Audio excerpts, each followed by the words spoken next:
This video is long overdue.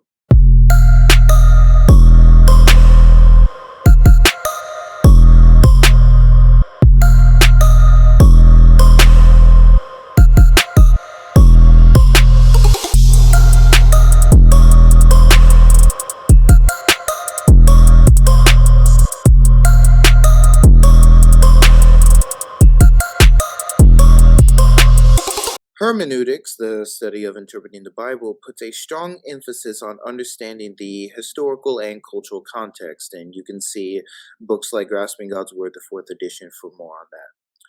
This means that in order to understand the biblical slave laws, we need to understand the context and what is going on around Israel.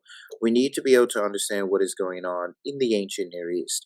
And this video is going to be dedicated to what will hopefully be a good understanding of such context. This video is going to be an analysis of slavery in the ancient Near East to get some background context to the Mosaic Law. Doing this will help us rightly interpret and understand the text better. With that said, however, we need to understand some qualifications. For this series, we are only looking at slavery as it is relevant context for the Mosaic Law specifically. But first, let's define some terms.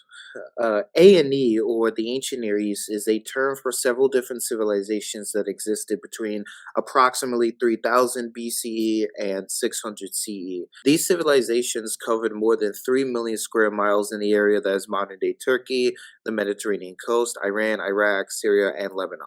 So when I use the term A&E or Ancient Near East, that is what I am talking about. Now, the term slave can be particularly hard to define. The reason is because of the flexibility of its usage throughout numerous places in the ancient world.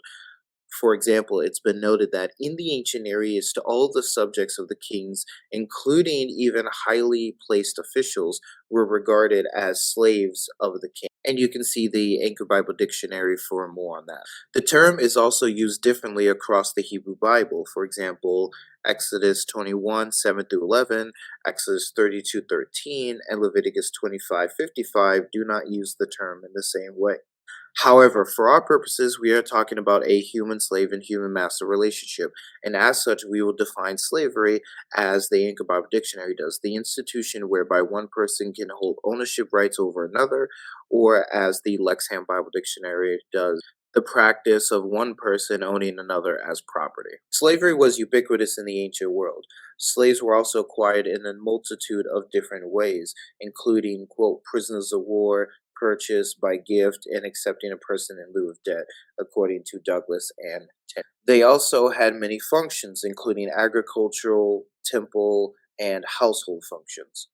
For this discussion, we are going to focus on the types of slavery that are in the A&E and potentially relevant to our future discussion of slavery in the Mosaic Law specifically. It should be noted that slavery functioned differently at different times and in different places.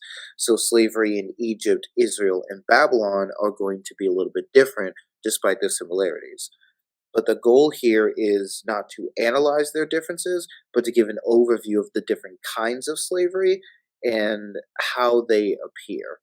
It should be noted that I am defining a type of slavery by its source, function, and context. With all of that said, I will stop here and say that if you are enjoying this video so far and are looking forward to the breakdown, I would encourage you to like this video, share this video, and follow me for more content like this. There's a whole series we're going to be doing on biblical slavery as well as other things, so I would encourage you to stick around for that.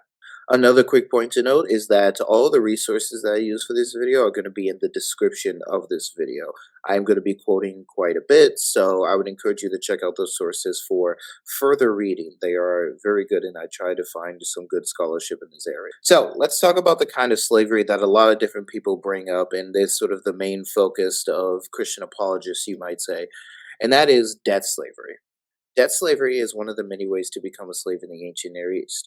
This is a kind of slavery by which someone enters into a slave-master relationship as a means of paying off debt. The servant is basically, quote, repaying that debt via their labor, according to the Lexham Bible Dictionary. This act was legally volitional, in that the people chose to sell themselves.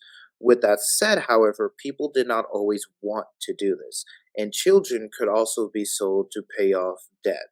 as is noted in the Lexham Bible Dictionary, 2 Kings 4, 1 through 7, and John Reed, who is going to be quoted later. Manumission or redemption seems to have been a very real possibility for debt slaves. For example, according to the Code of Hammurabi 117, if anyone failed to meet a claim for debt and sell himself, his wife, his son, and daughter for money, or give them away to forced labor, they shall work for 3 years in the house of the man who bought them, or the proprietor, and in the fourth year they shall be set free. While in this context, freedom is clearly in view of the slave, it has been noted that the word andurdrum is a important term which is generally translated as freedom. Sharpton has shown, however, that the basic root of the word means to return to the point of origin, as Raymond Westbrook has noted. This means that while it would usually mean freedom as the person was free before they engaged in debt slavery, returning to place of origin may mean return to the original master. The Hebrew Bible has a parallel to this whereby a person would work 6 years and be released on the seventh year. More on that in a future video whereby we discuss slavery in the Mosaic Law specifically. Another form of slavery was chattel slavery. Chattel slavery differs from debt servitude in a few different ways. Firstly, chattel slavery was the predominant slavery that foreigners were in. As Raymond Westbrook says, a Babylonian proverb remarks, a resident alien in another city is a slave. Evidently, foreign slaves were heavily represented in the category of chattel slaves, as he says in page 1640.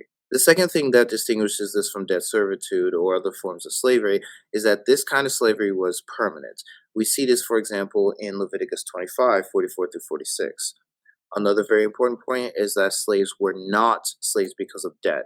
As Dr. Joshua Bowen has noted, child slavery is slavery that is not contingent upon a debt. So this kind of slavery is characterized by purchased foreigners held in perpetuity. Now, this one is one of the more difficult ones to talk about, so possible trigger warning, but it was one of the more uncomfortable ones to do research on, but I do want to get through this and kind of make you aware again of the context, as well as, especially given the fact that this kind of slavery could be relevant to the slavery that we see is especially specifically in the Mosaic Law. And some of the terms that we talk about are also going to be relevant to our future discussion. So the kind of slavery that I'm referring to is sex slavery. It was actually difficult for me to find sources about sex slavery in the ancient Near East. Instead of finding sources particularly about that, I would find terms and ideas surrounding polygamy, concubines, trafficked girls, and prostitutes, etc. With that said, though, we need to define our terms here and as such define sexual slavery. We will define sexual slavery as a kind of slavery by which an individual is used for sex or progeny. Stoll has stated, a commercial letter concerned with buying many goods, including a slave girl, expresses a wish to have proof of that woman's fertility, with this last request. Quote, take from my lap one slave girl who is good looking and has given birth to one or two children. Page 193. This would be, under this definition, sexual slavery. The girl is identified as a slave, and he wants her to be attractive and fertile, which indicates sexual and reproductive intentions. John Reed states, first, the Code of Hammurabi assumes that a male master will have sexual rights to his female slave. He furthermore states, while it may be assumed that the owners of slave women had sexual rights to their slaves, a practice well known in other periods, these laws give clear indication that such sexual encounters are expected between a master and his slaves. This definition is distinct from concubines because they were seen as, quote, a woman who is conjugally related to a man but holds a secondary or inferior status to his primary wife. They are inferior wives but not slaves. With that said, however, this gets kind of complicated because sometimes slave girls function as concubines, as we see in Genesis 16, 1 through 2, and Stoll also mentions this in his work.